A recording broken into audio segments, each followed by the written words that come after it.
J'espère que vous avez passé une bonne journée, que le Seigneur a été présent pour vous, que vous ayez été fidèle avec le Seigneur surtout. Parce que le Seigneur est fidèle en tout temps. Je suis dans la joie ce soir de vous apporter la parole parce que le Seigneur nous accompagne à chaque instant. Et je me dis que s'il se sert de moi, c'est qu'il a beaucoup de projets pour chacun d'entre vous. Je ne suis pas le meilleur d'entre vous, bien au contraire, mais je veux être tout simplement fidèle à ce qu'il me demande. Ce soir, nous allons parler d'un sujet qui est un peu complexe, parce dans le monde, on a du mal à le faire, c'est d'abord de l'humilité. De l'humilité. L'humilité est une vertu de Jésus-Christ et des chrétiens. Elle consiste à avoir des sentiments bas de soi-même, fondés sur la connaissance qu'on a de son indignité et de sa dépendance au secours de Dieu.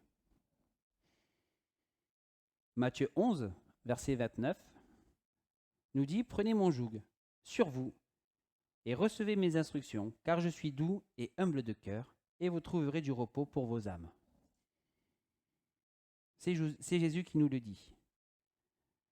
Et Pierre, dans 1 Pierre 5, verset 5, « Dieu résiste aux orgueilleux, mais il donne sa grâce aux humbles. » Qui suis-je moi aujourd'hui pour résister à ce que le Seigneur me demande? C'est une question que je me pose tous les jours. Parce que si Dieu me donne une nouvelle journée à chaque instant, c'est pour que je puisse faire sa volonté. On a tendance, et j'en ai discuté avec un frère hier soir, on a tendance à chanter des beaux chants. C'est vrai. Dieu, je te donne tout. Dieu, je te donne mon cœur. Mais des fois, réalisons ce que nous chantons. Vraiment, vraiment, réalisons ce que nous chantons. Réalisons que quand nous prenons le dimanche matin, que nous nous levons pour chanter, il y a des phrases que le Seigneur entend. Je te donne tout, ma vie ne m'appartient plus. Et pourtant, quelquefois, on a tendance à récupérer certaines rênes pour dire « Hop, Seigneur, tu vois que tu vas un peu trop loin. » Mais je me dis « Seigneur, merci, parce que même quand nous voulons reprendre les rênes de notre vie, il nous avertit. Il nous rappelle ce genre de choses. Il nous rappelle ce que nous avons fait comme même si je peux dire comme ça, comme élocution. Que nous avons pris la parole en disant « Oui, Seigneur, prends tout. » L'humilité. Le monde rêverait d'en vendre de l'humilité, être humble. Mais quand nous voyons que même dans le domaine professionnel, les uns marchent sur les autres pour avoir le plus haut rang, je me dis oui Seigneur, je m'appuie sur toi, et même si mon adversaire m'écrase, Seigneur, tu me portes. Je veux rester vraiment dans la présence de Dieu. Mathieu, il y a un écho qui arrive, j'ai l'impression. Est-ce que tu peux me régler ça, s'il te plaît? Merci. Là aussi, de l'humilité. Je suis dépendant du sonorisateur. Je lui dis, Seigneur, qualifie-le, comme ça au moins vos oreilles n'auront pas de problème. Et ceux qui nous écoutent, vous n'aurez pas de problème non plus. Donc oui, le monde rêverait d'en vendre de l'humilité. Mais combien il est bon de voir que celui qui est allé sur la croix a quitté son ciel de gloire, s'est fait homme ici-bas et a tout accompli. Et nous sommes appelés à être des petits Christ. Il a donné l'exemple parfait, c'est vrai. Il est allé sur cette croix. Il a tout accompli. Mais nous devons être ses témoins. Et quand un collègue de travail, un frère, une sœur, un membre de la famille, ou même notre ennemi commence à un petit peu nous titiller, qu'il est bon de dire Seigneur, tu vois ce qui se passe, je te fais confiance. Je veux rester humble. Je ne veux pas me confronter. Je ne veux pas aller au combat dès maintenant. Mais je veux te laisser la place parce que selon comment nous allons réagir, l'Éternel va se servir de cela pour impacter la personne qui est en face. Donc oui, nous sommes appelés à être des témoins et à rester humbles même dans ce domaine-là. Être témoin ne veut pas dire que je peux me permettre tout. Je veux rester fidèle à Dieu et rester à ma place. Si le Seigneur m'envoie pour une mission, une activité, il va me qualifier pour cela. C'est comme si un musicien joue une partition, mais ne respecte pas la partition. Il va au-delà de ce qu'on lui demande. Le Seigneur nous demande tout simplement de rester à notre place, simple et dans l'humilité.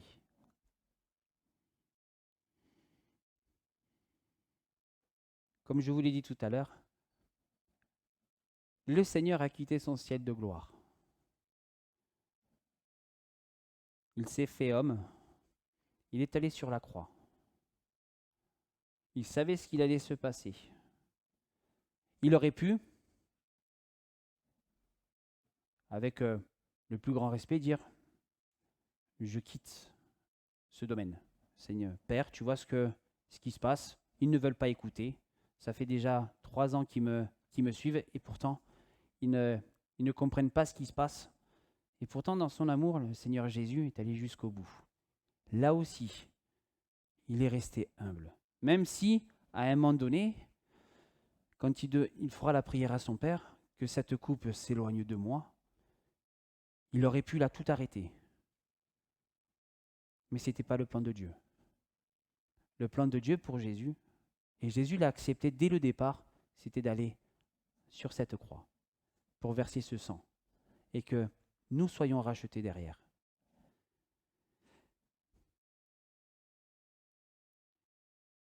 Jésus est l'image parfaite de l'humilité. Merci, Romain. C'est l'image parfaite de l'humilité. Déjà dans son apparence, quand il quitte son ciel de gloire, le Seigneur est exempt de tout orgueil humain. Dû à son apparence, il a grandi tout droit, comme une jeune pousse, comme une racine sortant d'un sol aride. Il n'avait ni prestance, ni beauté pour retenir son attention, ni rien de son aspect qui peut nous attirer. Ésaïe 53, verset 2. Verset 3, pardon. Dû au succès mondain aussi, il est exempt de tout orgueil humain. Il est méprisé, abandonné des hommes, un homme de douleur, habitué à la souffrance. Oui, il était semblable à ceux devant lesquels on détourne les yeux. Il était méprisé, et nous n'avons fait de lui aucun cas. Ésaïe 53, verset 3. Matthieu 2, verset 23. Là aussi, dû à la réputation, il est exempt de tout reproche. Où il s'établit dans une ville appelée Nazareth. Ainsi s'accomplit cette parole des prophètes, on l'appellera le Nazaréen. C'est vrai que le Seigneur aurait pu l'amener à Jérusalem. Il aurait pu l'amener dans les plus grandes villes pour dire, voilà, c'est mon fils. C'est le Messie qui arrive. Non, il est allé dans une petite ville. Il est allé dans une étable. Il est entouré d'animaux. Et je me dis que là aussi, nous devons avoir cette simplicité, cette humilité-là. Parce que le Seigneur, ayant quitté sa vie, son ciel de gloire, en descendant, il a tout perdu de sa royauté. Aujourd'hui, aller demander à n'importe quel roi sur cette terre de quitter son royaume pour finir dans une étable, à moins qu'il soit touché par la grâce, et j'en remercierai Dieu, il n'y a pas de souci, mais c'est très compliqué. Demander à un haut responsable de quitter son statut pour se faire un simple citoyen et travailler pour la collectivité, ça aussi c'est un peu délicat, surtout en ce moment, avec toutes les belles promesses que les gens font, c'est un peu difficile de s'y tenir. Mais le Seigneur Jésus, lui, dans son humilité, a quitté son ciel de gloire et est venu sur terre. Il est exemple de tout orgueil humain aussi dans la position sociale. Dans Matthieu 13, verset 55, n'est-il pas le fils du charpentier? N'est-il pas le fils de Marie? Le frère de Jacques, de Joseph, de Simon de Judée, là aussi, Jésus fut rejeté quand il est revenu, parce que il était le fils du petit charpentier, si je peux me permettre comme ça. Mais regardons-nous un petit peu. Nous sommes bien les fils et les filles de quelqu'un, mais nous sommes surtout enfants de Dieu aujourd'hui. Et qu'importe ce que les gens peuvent dire et peuvent penser, en étant dans l'humilité, ils ne peuvent que voir le Seigneur Jésus.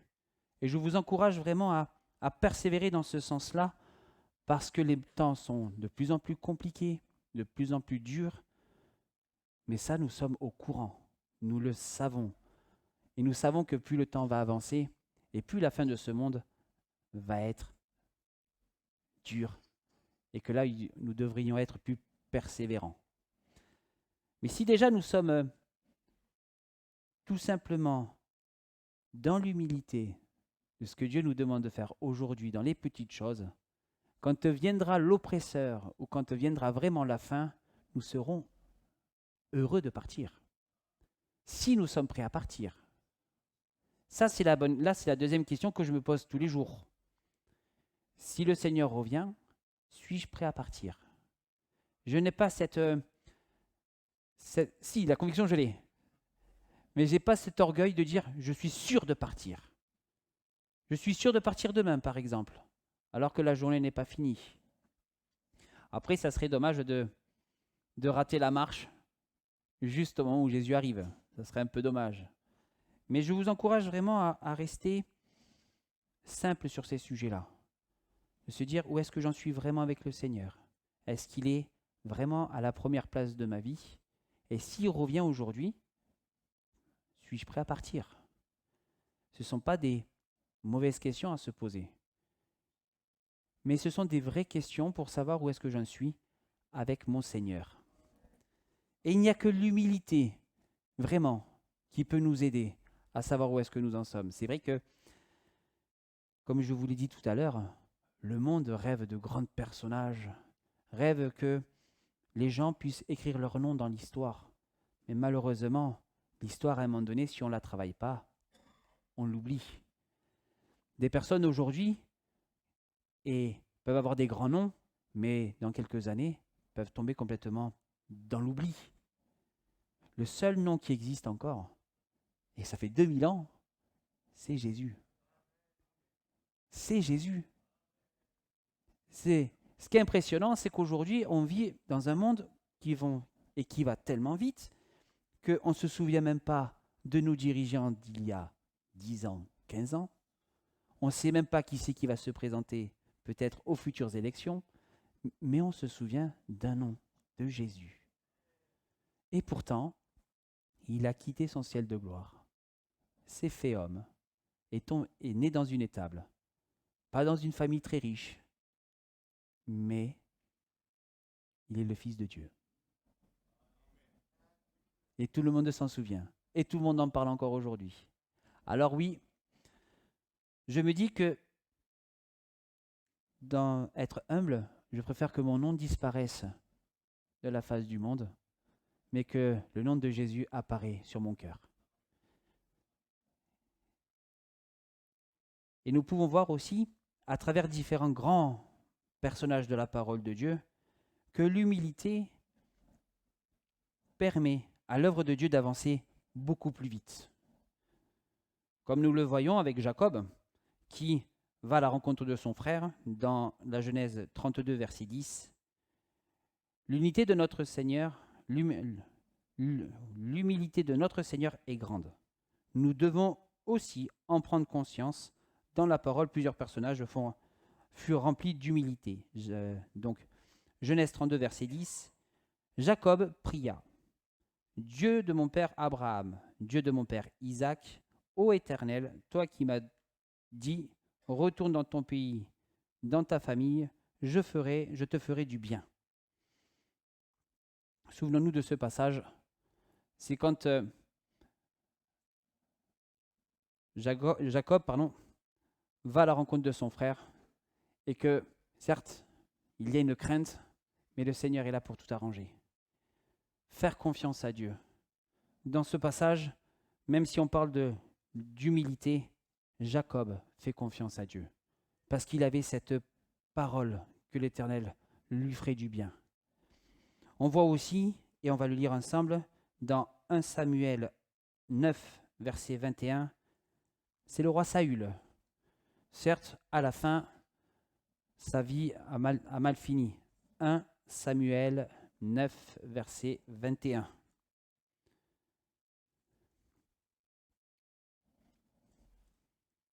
Saül répliqua: Que dis-tu là? Ne suis-je pas un benjamite, de la plus petite des tribus d'Israël, et ma famille n'est-elle pas la moins importante de toutes, celle de ma tribu? Pourquoi parles-tu donc de cette manière? On se rend compte que là, même Saül lui-même, même s'il avait cette humilité, se sentait plus petit. Mais ce n'est pas parce que qu'on se sent petit qu'on n'est pas utile entre les mains de Dieu. On le voit ce qui est devenu après Saül. C'est vrai que ça a été le premier roi d'Israël, mais au tout début, il avait cette crainte et il avait cette humilité. Et il se sentait même un petit peu trop petit pour la mission qui était prévue pour lui. Mais Dieu s'est servi de lui. Dieu s'est servi de lui, comme il s'est servi de David. Dans 1 Samuel 9, 21, le roi David. Alors le roi David alla se placer devant l'Éternel et lui adressa cette prière. Seigneur, Éternel, qui suis-je et qui est donc ma famille pour que tu m'aies fait parvenir où je suis? Et comme si ce n'était pas suffisant à tes yeux, Seigneur Éternel, voilà que tu fais encore de ton serviteur des promesses pour l'avenir lointain de sa dynastie. Seigneur Éternel, cela sied-il à un homme? Que pourrais-je te dire de plus, Seigneur Éternel? Tu connais toi-même ton serviteur. C'est parce que tu l'as promis que tu en as décidé ainsi, que tu as accompli ces grandes choses et que tu les as révélées à ton serviteur. Même là, David, bien qu'il soit le futur roi, s'est senti tout petit. Et je suis sûr que même dans vos vies aujourd'hui, vous pouvez fouiller dans vos cœurs, dans vos souvenirs, quand Dieu vous a choisi pour quelque chose. Quelle était la première pensée qui a été? Ça a été, je suis sûr, je suis trop petit pour cela. Pourquoi te sers-tu de moi alors qu'il y a peut-être d'autres personnes qui sont plus grandes? Mais comme je vous l'ai dit au début, si le Seigneur vous qualifie pour une mission, s'il vous dit d'y aller, il vous donnera les mots et les armes nécessaires pour accomplir cette mission. Ces différents exemples nous montrent aussi l'abaissement de soi. Oui, c'est dans nos faiblesses que le Seigneur se glorifie. C'est quand je laisse la place à Dieu qu'il se glorifie. Abraham, dans Genèse 18, 27, nous dit tout simplement « Je ne suis que poussière et cendre, et pourtant j'ai osé parler à mon Seigneur. » Si Abraham parle comme cela, je me dis, quand je le mets à mon niveau, Seigneur, merci de ta grâce parce que je peux te parler ouvertement. Moïse dit à Dieu, qui suis-je, moi, pour aller trouver le Pharaon et pour faire sortir les Israélites d'Égypte, dans Exode 3, 11. Mais le Seigneur va tout organiser, tout planifier pour que la mission qui est mise en place soit réalisable. Mais ainsi, à nous, en tant qu'enfants de Dieu, et à travers ces différents exemples, de prendre la bonne direction, se laisser façonner, de prendre le bon choix et d'avancer avec l'humilité que Dieu nous donne et la foi que nous avons, d'avancer pour que nous puissions être agissants pour Dieu. Dans Proverbe 30, verset 2, « Je suis certes le plus bête des hommes. » J'aime bien la version Summer parce que ça va droit au cœur. « Je suis certes le plus bête des hommes, je ne possède pas l'intelligence d'un homme. » Qu'est-ce qu'il est bon de l'entendre, d'entendre ce passage. Je me dis, Seigneur mon Dieu, si c'est toi qui me donnes la sagesse, l'intelligence, c'est pour que ta gloire puisse se faire ici-bas. Oui, c'est vrai. Je ne suis pas... Vous pouvez mettre ce que vous voulez devant. Le le plus beau jardinier, je ne suis pas le plus beau maçon, je ne suis pas le plus beau prédicateur, le plus beau chanteur, mais Dieu se serve de vous aussi. Et c'est dans vos faiblesses que l'Éternel se glorifiera. Non pas pour que vous soyez glorifiés vous, mais que pour que les personnes qui vous voient puissent être touchées. Parce que vous laissez Dieu travailler dans vos faiblesses. Et si je suis là ce soir, c'est parce que Dieu travaille sur mes faiblesses. C'est pas évident, je vous le dis, j'avoue, hein, mais dans Marc 1, verset 7, et voici le message qui proclama. Après moi, c'est Jean-Baptiste qui parle. Après moi va venir quelqu'un qui est plus puissant que moi. Je ne suis pas digne de me baisser devant lui pour dénouer la lanière de ses sandales. Qui suis-je vraiment? Quand Jean va dire cette parole, elle est puissante, forte, parce que lui-même se rend compte de là où est-ce qu'il est placé. Il baptise au nom du Saint-Esprit. Il baptise les gens. Et il se rend compte quand même que c'est quelqu'un d'autre qui viendra après lui, qui va donner un message bien plus fort. Et même nous, aujourd'hui, c'est toujours le bon côté des choses qu'on regarde. Mais des fois, dans nos comportements, dans ce que nous faisons, est-ce que nous reflétons vraiment l'humilité de Dieu? Est-ce que nous prenons la bonne décision? Est-ce que nous reflétons la gloire que Dieu nous demande d'avoir?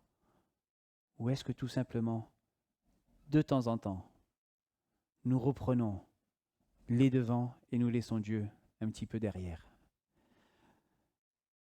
Chaque jour qui passe nous donne la possibilité et l'envie de revenir auprès de Dieu. Chaque jour qui passe nous donne aussi la possibilité de servir Dieu davantage, d'être vivant pour lui.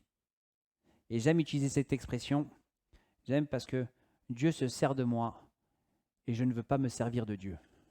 C'est bête à dire, mais même dans certains domaines de ma vie, je me sers un peu de Dieu. C'est dur, hein?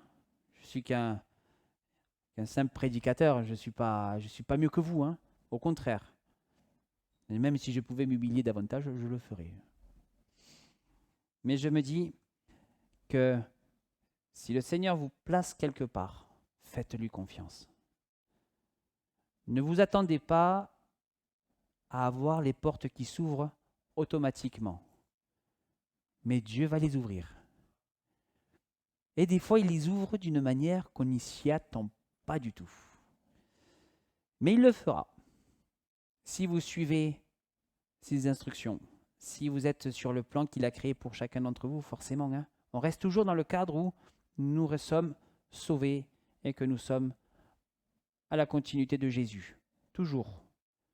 Si vous sentez et si vous savez que vous n'êtes pas sur la bonne voie, forcément, il y aura la repentance à faire, à effectuer.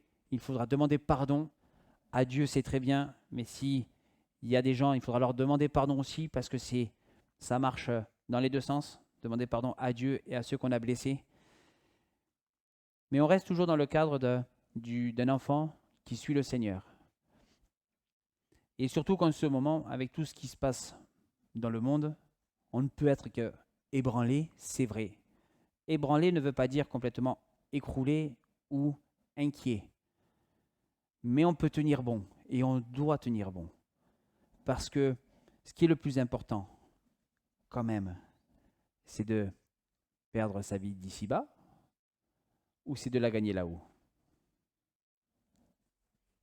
Quelle est la bonne fin? C'est de mourir dans une gloire éternelle ici ou de tout perdre et de finir dans la gloire éternelle avec mon Dieu? Je vous pose la question, c'est une question bête, hein, mais c'est tout simplement une simple question. Paul, dans 1 Corinthiens 15, verset 9, nous dit « Oui, je suis le moindre des apôtres. » Paul qui nous dit ça. « Je ne mérite pas de porter le titre d'apôtre puisque j'ai persécuté l'Église. » Même Paul avait cette humilité. Quand on lit tout ce que Paul a fait derrière, que ce soit les lettres aux Corinthiens, les lettres aux Thessaloniciens, tout ce qu'il a écrit dans la parole de Dieu, mais quand on focalise sur ce passage d'un Corinthiens 15, 9, je suis le moindre des apôtres. Parce que j'ai persécuté l'Église. Et ça me fait rappeler quand même l'un de mes premiers messages que je vous avais apporté, ce personnage qui va aller chercher Paul, Ananias qui va aller le récupérer et qui dit mais Seigneur, mais tu comprends, il nous persécute. Mais le Seigneur va lui dire, va le chercher. Et Ananias, il y va. Des fois, on ne comprend pas les plans de Dieu. On ne comprend pas là où il décide de nous amener. Mais il faut avoir cette humilité et cette foi de le suivre. Alors ce soir, oui, j'ai envie de vous encourager à être persévérant, à garder cette humilité, à la tenir fermement dans votre cœur. Parce que à partir de ce moment où l'humilité remplit vos vies, je suis sûr et je suis certain que les fruits que vous allez avoir vont être bons pour Dieu. Parce que vous allez faire la volonté du Seigneur. Et parce que vous n'allez pas vous glorifier, mais vous allez glorifier Dieu à travers vos vies. Alors oui, ce soir, tu es peut-être le plus petit, tu ne sais pas quoi faire, tu ne sais pas comment servir Dieu, demande-lui. Parce que Dieu, lui, il sait comment se servir de toi. Et pour finir sur une image, tout simplement, c'est comme si vous demandez à Dieu d'utiliser un instrument. Aujourd'hui, vous ne savez pas le faire, mais Dieu va vous qualifier pour utiliser cet instrument-là. Et bien cet instrument, entre les mains de Dieu, c'est vous. Donc tenez bon, focalisez-vous et restons fidèles à la parole de Dieu. Ce qui se passe dans le monde doit arriver. L'ennemi doit sortir, c'est son rôle. Mais nous devons briller de mille feux, ici-bas. Et si chacun d'entre nous brille de la lumière de Jésus, de l'humilité de Jésus, des cœurs peuvent changer.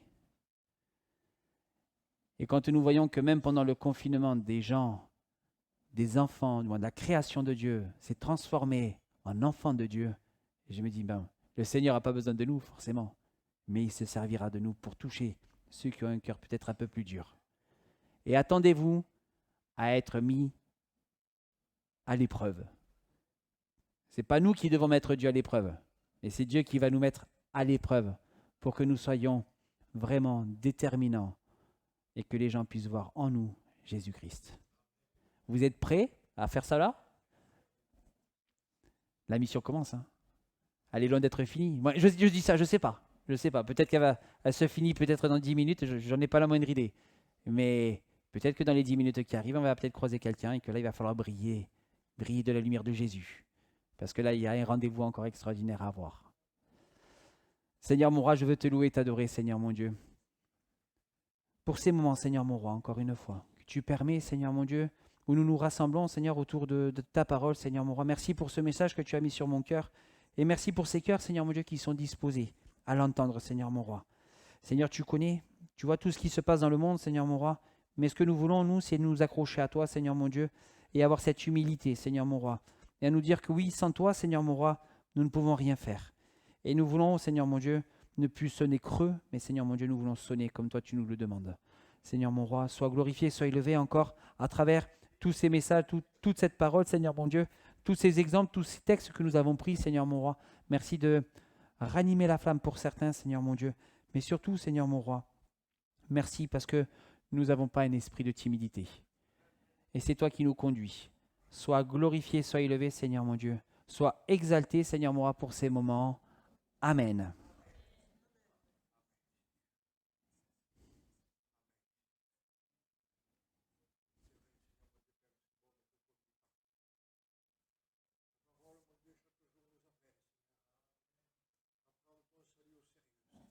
Amen, Seigneur mon Dieu. Gloire à toi.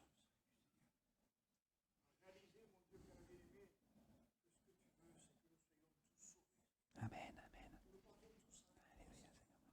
Alléluia, Seigneur mon Dieu.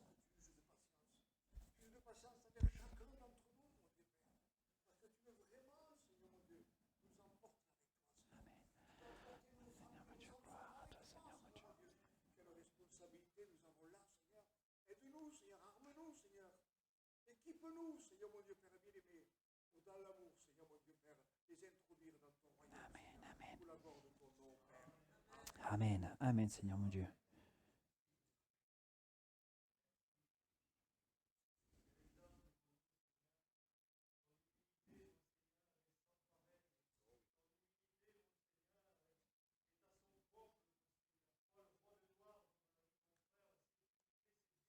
Amen.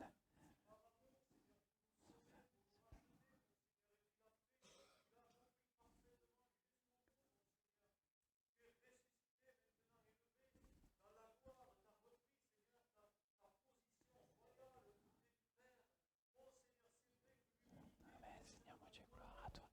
Amen, Seigneur mon Dieu. Gloire à toi, Seigneur mon Dieu.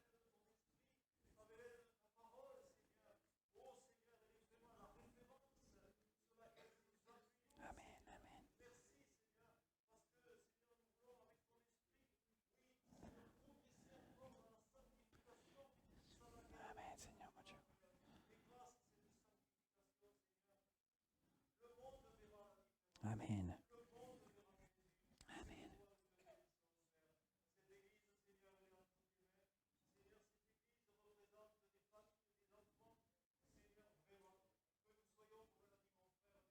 Dieu. Amen. Amen. Amen. Alléluia.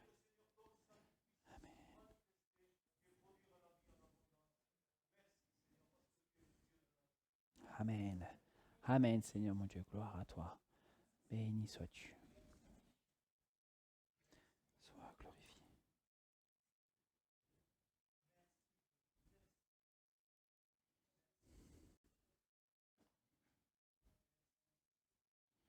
Amen. Alléluia, Seigneur mon Dieu.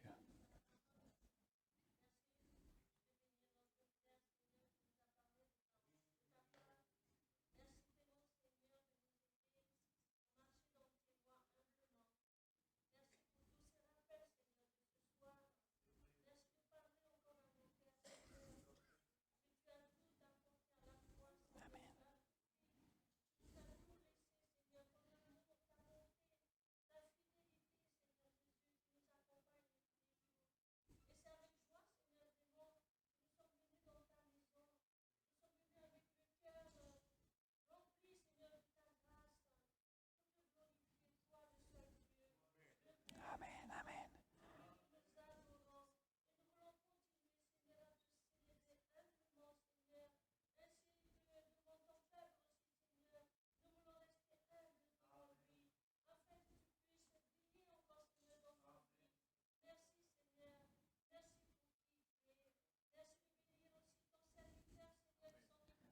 Amen.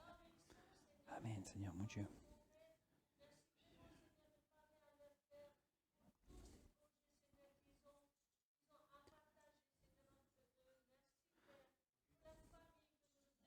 Amen, Seigneur mon Dieu. Amen. Que le nom du Seigneur soit béni. Avant de nous quitter, nous allons prendre quelques minutes. Notre sœur vient de nous le dire, donc Jérôme est à Montluçon pour le congrès et il nous demande de prier vraiment pour des églises spécifiques qui n'ont toujours pas de pasteur à cette heure-là, donc mardi soir. Donc il y a l'église de Clermont-Ferrand, de Nevers, de Ghana, de Chambéry, de Sarria, de Condom et de Nogaro. Prenons vraiment le temps, là maintenant, que dans l'humilité que nous avons partagée, que nous puissions vraiment remettre ces églises au trône de la grâce. Qu'il y ait quelqu'un, que le Seigneur puisse faire lever des hommes, des familles, pour vraiment que ces églises ne tombent pas tout simplement toutes seules. Je veux dire qu'elles puissent toujours être animées sur des... En plus, ce sont quand même des grandes villes. L'église de Clermont-Ferrand, c'est pas non plus... je veux dire, c'est pas des petits villages. Même si c'était des petits villages, on les remettrait aussi au trône de la grâce. Mais ça reste quand même des grandes villes. Et je pense que là, il est bon de pouvoir prier aussi pour que le Seigneur fasse lever quelqu'un et que ces églises soient reprises de l'avant. Tout simplement, marche là où elles sont et que des plans puissent repartir et que le Seigneur puisse faire son œuvre sur ces grandes villes et que même si, allez, j'ose le dire, même si notre pasteur est appelé ailleurs, il sera appelé ailleurs, voilà. Et que le Seigneur puisse l'encourager à aller sur d'autres lieux et sur d'autres domaines et que nous, on aura quelqu'un d'autre à côté. Mais que ces églises-là puissent être vraiment équipées d'un pasteur. Parce que là, ce sont des églises qui peuvent être après mises à l'abandon, si je puis l'utiliser comme ça, mais ils ne pourront pas survivre éternellement comme ça. Donc voilà. Donc que nous puissions vraiment prier pour Clermont-Ferrand, Nevers, Ghana, Chambéry, Saria, Condon et Nogaro. Seigneur mon Dieu, je veux te rendre grâce éternellement, roi. Parce que tu vois ces églises, Seigneur mon Dieu, où il manque un enfant, Seigneur mon Dieu, à la direction. Et Seigneur mon roi, nous voulons te les remettre éternellement, Dieu, parce que nous savons que là aussi tu as un plan parfait à effectuer dans ces églises, Seigneur mon Dieu. Et Seigneur mon roi, je te prie vraiment que ce ne soit pas l'orgueil qui puisse mettre les manques de place, Seigneur mon Dieu. Mais que tu puisses, Seigneur mon Dieu, trouver des cœurs disposés à travailler avec toi, Seigneur mon Dieu, sur ces églises.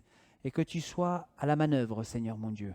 Et que ces églises, Seigneur mon Dieu, où il manque une famille pastorale, Seigneur mon Dieu, puissent de nouveau repartir de l'avant avec toi. Et que des plans, Seigneur mon Dieu, soient vraiment réactivés, Seigneur mon Dieu. Tes plans à toi, Seigneur mon roi. Alors merci pour ces besoins, Seigneur mon Dieu. Merci pour ces ressources que tu vas déployer, Seigneur mon Dieu. Et merci pour ces hommes et ces femmes qui se lèvent, Seigneur mon Dieu, pour te servir, Seigneur mon roi. Amen.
Amen. Que le nom du Seigneur soit béni. Oh, pardon.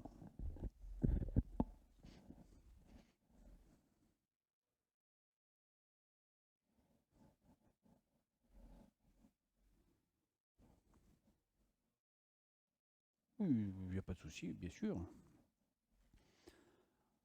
Seigneur mon Dieu, tu vois ce qui se passe, Seigneur mon roi, dans ce conflit, Seigneur mon Dieu, et c'est vrai que nous voulons te faire confiance, éternel mon Dieu, et nous voulons te remettre nos frères et sœurs ukrainiens, Seigneur mon Dieu. Tu vois l'Église, Seigneur mon roi, et tu demandes vraiment que l'Église soit brillante, Seigneur mon Dieu, et nous voulons te remercier parce que je sais que tu vas équiper tes enfants, Seigneur mon Dieu.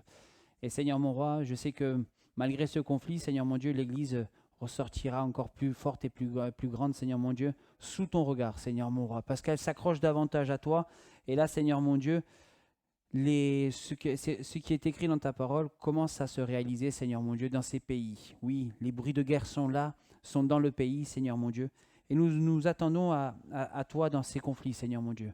Que ton Église reste fidèle à toi, Seigneur mon Dieu. Que ton Église reflète ta gloire, Seigneur mon Dieu.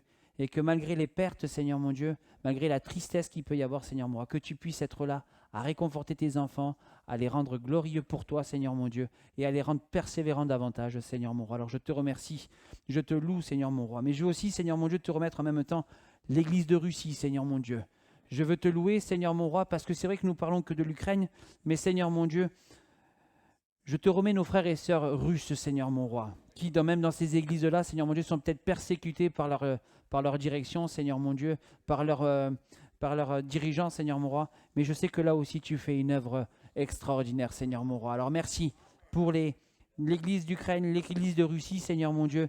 Et je te prie que nous ne soyons pas là pour juger qui que ce soit, Seigneur mon Dieu, mais que nous portons au trône de la grâce nos frères et sœurs qui sont dans ce conflit, Seigneur mon Dieu. Amen.